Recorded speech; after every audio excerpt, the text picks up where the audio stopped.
Peter and I are on our way to a Burnham Alpine, which Mike was at yesterday at night, and he replaced a couple of components on it that were bad, but the system I don't think has ever been maintained, and that's what we're doing. So we're gonna do the complete disassembly and maintenance and cleaning out of the heat exchanger, then at the next one, and replacing the high limit sensor as well.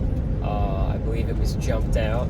I watched the video Mike made. Turn left onto Brookfield Road. I think it's been jumped out for like 10 years, so we'll have the new sensor in. He had a new Sage controller put in and a new transformer, so once this is done, he should be set for a while.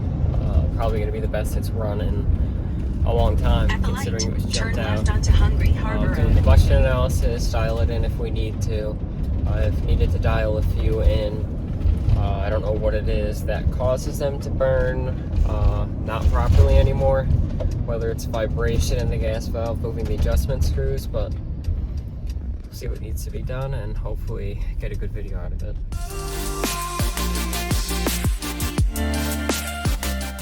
Here's the unit. It's a 150.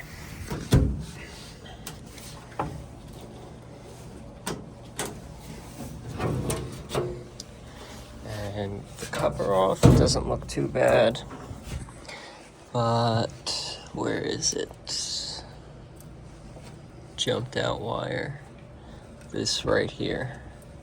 So we're going to be replacing the sensor that this gets plugged into, and that sensor is right back here. So first things first, power to the boiler. You see the power switch outside the room? Right here. And we will close our supply and our return. Close our gas too, because we're going to be disconnecting all the gas lines to pull off the whole blower assembly when it comes to the maintenance. But hold this. Get our high limit sensor on our Burnham Alpine service kit. Put the pressure out of the boiler.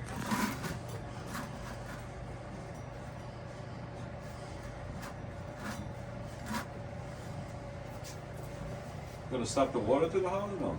No. I still have the water tank, right? Yeah, it might cool down a little bit because the boiler's off. No But issue.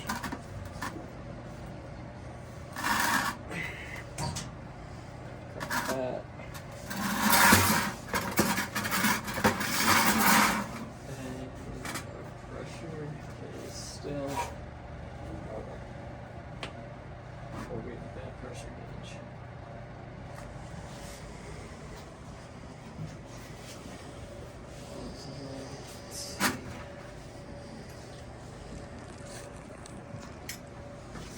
Looks like we might have a bad pressure gauge. We're reading pressure, but we shouldn't have any pressure in it. Open this up.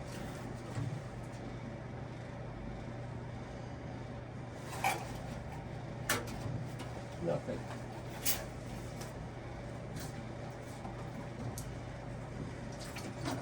Yep, you get water, so shouldn't have pressure in it now.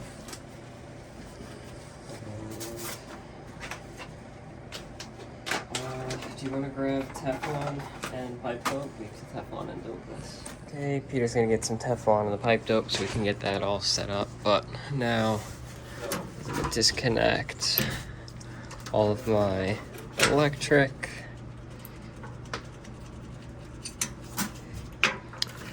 Which is a little bit. Actually, that can stay. We'll need to unscrew and disconnect our gas valve. We got our blower connection right up top here. And there's also one in the back, which you can't see, but it's back there.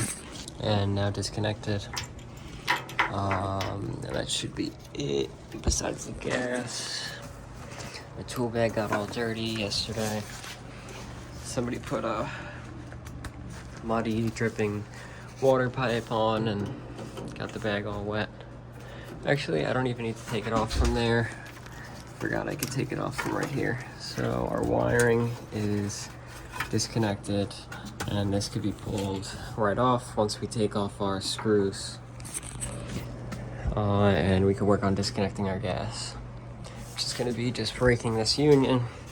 Spin this off, spin this off, spin this off, spin that out, and we'll be good to go. Okay, so Peter is gonna loosen up that high limit sensor back there. Right there. Little mini channel locks.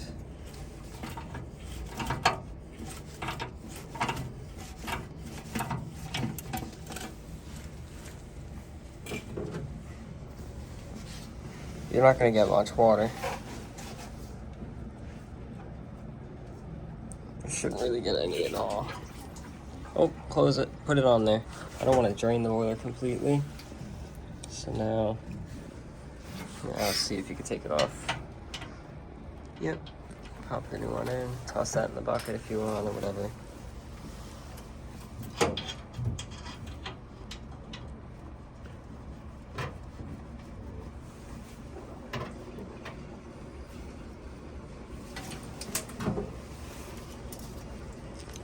Here's our sensor. You're just going to tighten it into place the wrong way.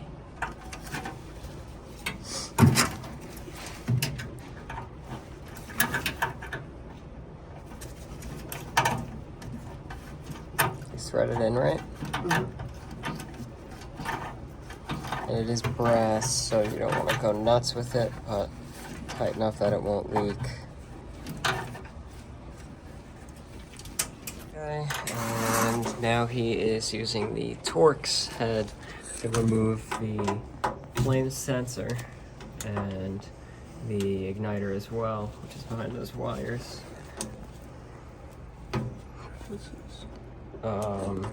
It's tape. You might have better luck breaking. Okay.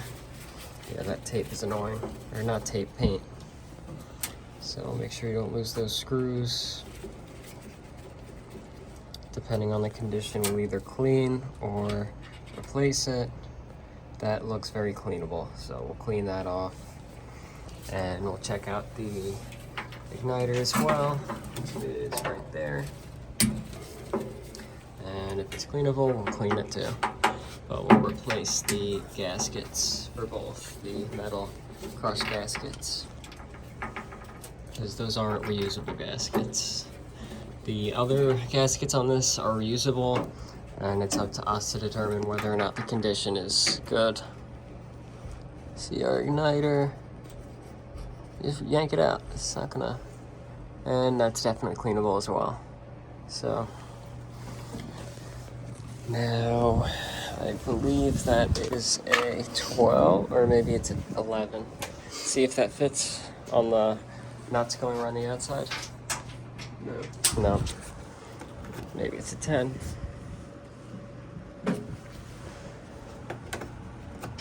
And I always bring everything inside so we're not running back and forth.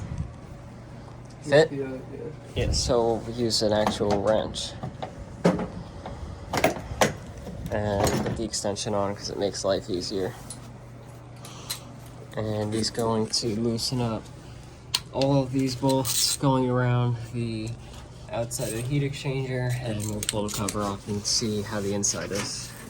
So now he's going to pull the whole thing off. So just take that front cover, it's got the blower, the gas valve, everything's going to come with it. And try to go straight out. That. And so don't grab it from the hot part. Oh, it's bad. Here, take the camera, show the inside of it.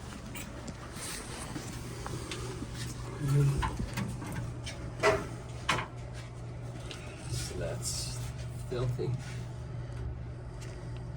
Okay. Okay, so Peter is scrubbing the heat exchanger using this extinct pipe doctor valve tag to get in between all those rows and make sure they're nice and clear. I'm going to start spraying. Oh, why is it not retracting? This area with water.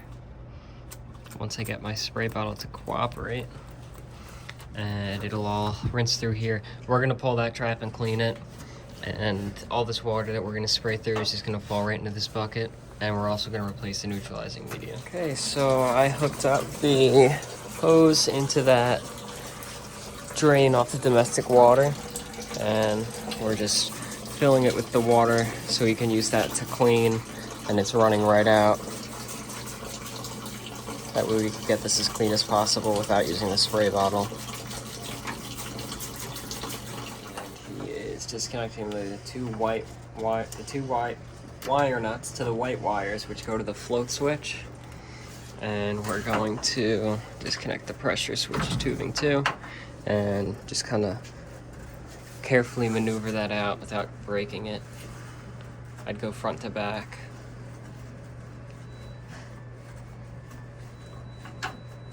Yep. And just pull it out through there and dump that into the bucket.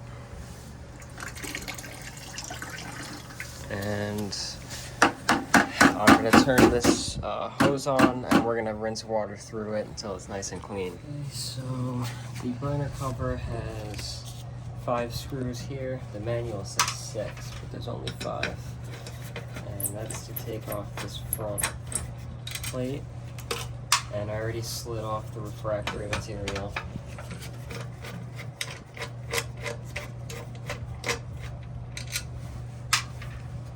This is a slightly larger Torx head, but again, it's still a Torx head.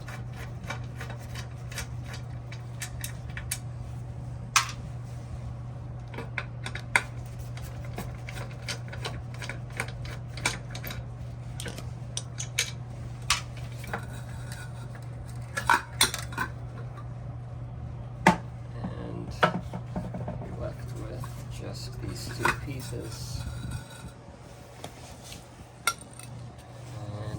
This has a gasket that comes here, and that gasket is right here. So inspect the condition of that gasket. And this is the front cover plate.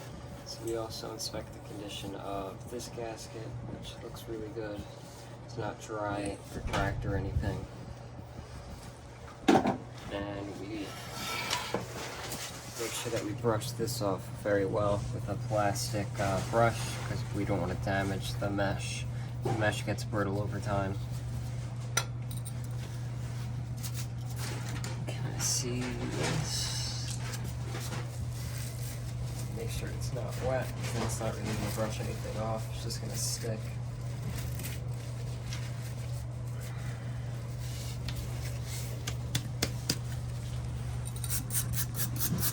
And most of it falls off as soon as you pull it out. But if you take a look, I don't know if you could see the color difference. Shine the light, Peter. Right here, your light. Oh.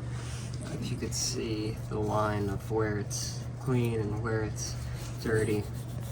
But we'll also vacuum it out on the inside as well. You can stop it. Okay, so to take off the gas valve and clean out the swirl plate, I am putting a mark on everything so we know exactly how it lines up.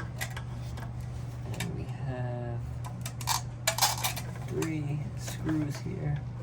This one's always a pain because it has that stupid tape on it, or stupid paint on it. And you can't get the screwdriver in deep enough.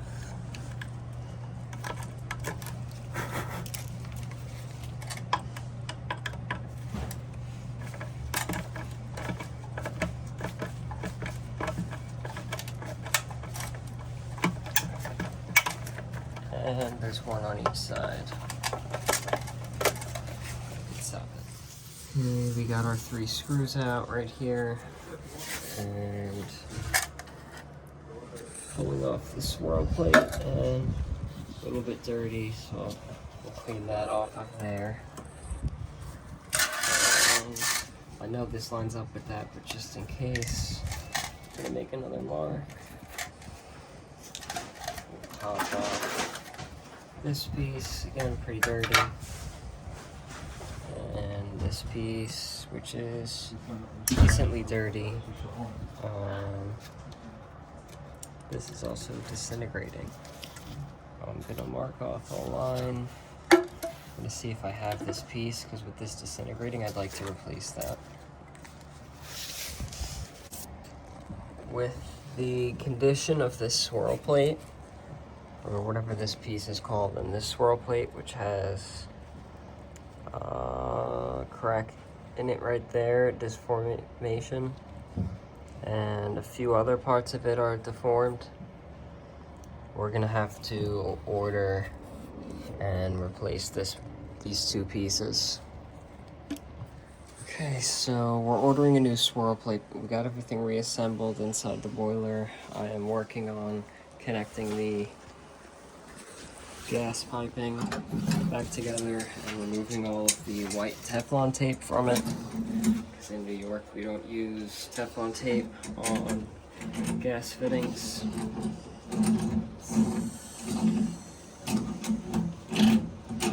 Just pipe dope. So we're using the Pro Dope. And we'll get everything reconnected and connect the electric and get it running. Okay, I just went outside to clean out and replace the media and the neutralizer, and I just saw the weirdest thing.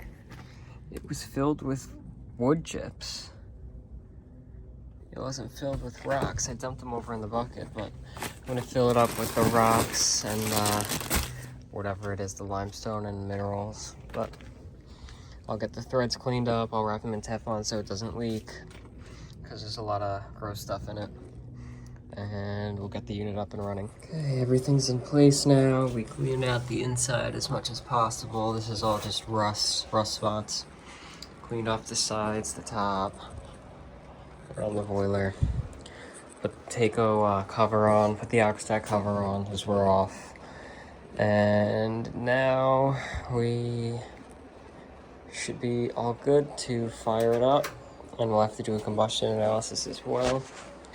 I'm actually gonna put the cover on it, because we don't need the cover off for any reason. And we'll get a more accurate combustion reading with the cover on. One thing is, these clips are so tight, which is a good thing, but it's a pain. Power's right here.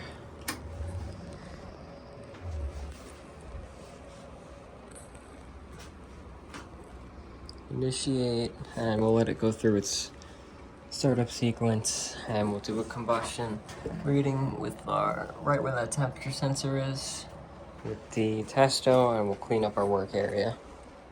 Okay, so we finished everything up. Standby combustion analysis, which is, there's our That's the report thing? O2 and our CO2, yeah. So this is showing that it's burning exactly as the manufacturer wants in the manual.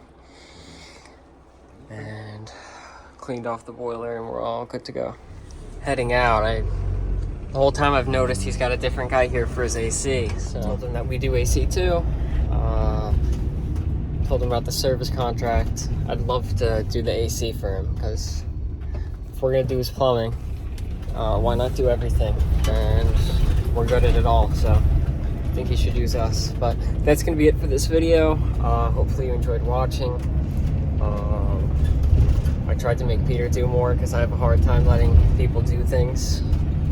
And now that he's sticking with us, he needs to learn. So if you enjoyed the video, like it, comment any advice or criticisms or feedback, and subscribe.